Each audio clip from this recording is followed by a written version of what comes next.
સમાચારો વિસ્તારથી જોઈએ। ક્ષત્રિયોના રૂપાલા સામેના વિરોધમાં આજે મહત્વનો દિવસ છે। આજનો દિવસ ગુજરાતની રાજનીતિમાં ભૂકંપ લાવી શકે છે। 7 ક્ષત્રિયાણીઓએ કમલમમાં જોહર કરવાની ચીમકી ઉચ્ચારી છે। જોહરની ચીમકી બાદ પોલીસ ફૂલ એક્શનમાં જોવા મળી રહી છે। 5 રાજપૂત મહિલાઓને નજરકેદ હાલ તો કરવામાં આવી છે। કોઈને બહાર ન જવા દેવા ખાસ સૂચનાઓ આપવામાં આવી છે। પોલીસની ટીમ સતત વોચ રાખી રહી છે। કમલમમાં સાંજે 4 વાગે જોહરની ચીમકી ઉચ્ચારી છે। તો ક્ષત્રિયોના રૂપાલા સામેના વિરોધમાં આજે મહત્વનો દિવસ છે। આજનો દિવસ ગુજરાતની રાજનીતિમાં ભૂકંપ લાવી શકે છે। તો જોહરની ચીમકી બાદ પોલીસ ફૂલ એક્શનમાં છે। પોલીસ દ્વારા જે 5 રાજપૂત મહિલાઓ છે જેમને જોહરની ચીમકી ઉચ્ચારી છે તેઓને નજરકેદ કરવામાં આવી છે। તેમના પર સતત નજર રાખવામાં આવી રહી છે। સંવાદદાતા સપના શર્મા મારી સાથે જોડાયા છે। સપના, જે 7 મહિલાઓ દ્વારા ચીમકી ઉચ્ચારવામાં આવી હતી કે આજે અમે જોહર કરીશું, ત્યારબાદ પોલીસ અત્યારે સતત એક્શન મોડમાં છે। પોલીસ દ્વારા સતત નજર રાખવામાં આવી રહી છે। શું આગળ શું થઈ શકે છે? શું લાગી રહ્યું છે? ક્ષત્રિયાણીઓ શું કહી રહી છે?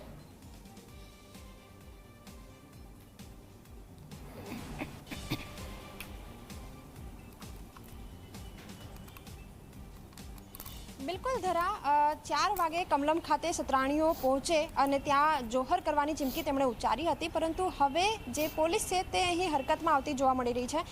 ચાપતો બંદોબસ્ત ગોઠવી દેવામાં આવ્યો છે। જ્યાં સત્રાણીઓ રોકાઈ છે ત્યાં પોલીસનો કાફલો છે એ તૈનાત કરી દેવામાં આવ્યો છે। માત્ર અહીં જ નહીં પરંતુ મોટી સંખ્યામાં જે સોસાયટીની બહાર હોય, ઘરની અંદર હોય, ઘરની બહાર હોય, આઈબી પણ છે અને સાથે સાથે જ જે પોલીસની ટીમ છે તે પણ અહીં સ્થળ ઉપર છે કે જેથી કોઈ પણ જે ઘટના છે તે કોઈ સ્વરૂપ ન લઈ લે। અને ખાસ કરીને ગઈકાલે પણ રાજપૂત સમાજના પણ કેટલાક અગ્રણીઓ છે કે જેઓ તેમને મનાવવાનો પ્રયત્ન કરી રહ્યા છે। ઝી 24 કલાક સાથે પણ જે રીતે સત્રાણીઓએ વાતચીત કરી તે પ્રમાણે તેમને પાટીદારો તરફથી પણ ફોન આવ્યા છે કે આ પ્રકારનું પગલું તેઓ ન લે, પરંતુ જે પ્રમાણે તેઓ ચીમકી ઉચ્ચારી ચૂક્યા છે, જે પ્રમાણે તેમને સરકાર પાસેથી અપેક્ષા છે તે ફળીભૂત ન થતાં હવે તેઓ જે વિરોધ છે તે અહીં પોતાનો વ્યક્ત કરી રહ્યા છે અને ચીમકી ઉચ્ચારી રહ્યા છે। જોકે પોલીસે તેમને નજરકેદ કર્યા છે અને ઘરની બહાર પણ ન આવવા દેવા માટેની જે કામગીરી છે તે પોલીસ હાલ અહીં કરી રહી છે। મહત્વની વાત એ છે કે અંદર જે રીતે ક્ષત્રાણીઓ સાથે આપણી વાતચીત પણ થઈ છે। કેટલાક ક્ષત્રાણીઓ છે કે જેઓ તૈયાર થઈ ચૂક્યા છે, કેટલાક એવા પણ છે કે જેઓ અત્યારે તૈયાર નથી થયા કારણ કે તેઓ બહાર જવાના હતા।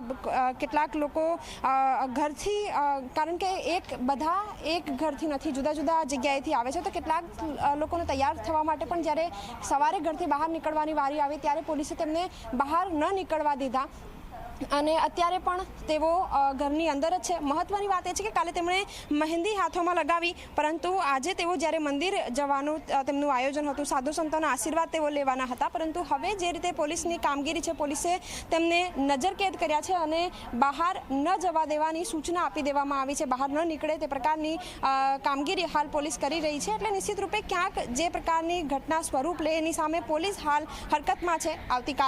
ગઈકાલથી જ પોલીસે એક્શન મોડ આવી ગઈ હતી। ગઈકાલે પણ પોલીસ સ્થળ ઉપર પહોંચી ચૂકી હતી, પરંતુ તેમને ક્યાંક નજરકેદ નહોતા કર્યા, પરંતુ હવે વહેલી સવારે જ્યારે તેઓ ઉઠ્યા ત્યારથી જ તેઓ નજરકેદ કરી લેવામાં આવ્યા છે। ધરા, બિલકુલથી આભાર આપનો તમામ જાણકારી માટે।